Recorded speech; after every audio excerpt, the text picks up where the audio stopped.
ప్రముఖ తబలా విద్వాంసుడు ఉస్తాద్ జాకిర్ హుస్సేన్ ఆదివారం కన్నుమూశారు. అంతకుముందు అనారోగ్య కారణాలతో ఆయన అమెరికాలోని ఆసుపత్రిలో చేరారు. చికిత్స పొందుతూ ఆయన ఆదివారం తుది శ్వాస విడిచారు. చాలా ఏళ్ల క్రితమే అమెరికాకు వెళ్లిన జాకిర్ హుస్సేన్ అక్కడే స్థిరపడ్డారు. గత వారం రోజులుగా హృదయ సంబంధిత సమస్యలతో బాధపడుతున్న ఆయనను ఆసుపత్రిలో చేర్పించాం. ప్రస్తుతం ఐసీయూలో చికిత్స అందిస్తూ ఉన్నారు. ఆయన ఆరోగ్యంపై మేమందరం తీవ్ర ఆందోళనతో ఉన్నామని జాకిర్ హుస్సేన్ స్నేహితుడు ఫ్లూటిస్ట్ రాకేష్ చౌరాసియా అంతకుముందు తెలిపారు. కాగా జాకిర్కు రక్తపోటు సమస్య ఉన్నట్లుగా సమాచారం.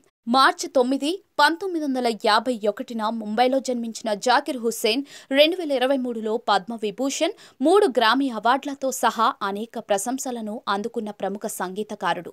ఉస్తాద్ జాకిర్ హుస్సేన్ సంగీత ప్రయాణం చిన్న వయసులోనే ప్రారంభమైంది. కేవలం 11 సంవత్సరాల వయసులో ఆయన తన మొదటి సంగీత కచేరీని అమెరికాలో ప్రదర్శించారు.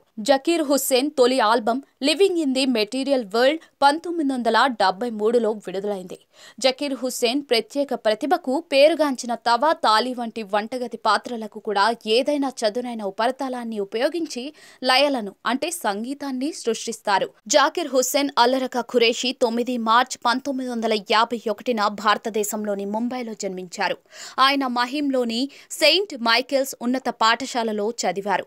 ముంబైలోని సెయింట్ జేవియర్స్ కళాశాల నుంచి పట్టభద్రుడయ్యారు. Hussain George Harrison 1973 album Living in the Material World, John Handy 1973 album Hard Work లో భాగస్వామిగా ఉన్నారు. ఆయన Van Morrison 1979 album Into the Music and Earth, Wind and Fire, 1983 album Power Light లో కూడా ప్రదర్శన ఇచ్చారు.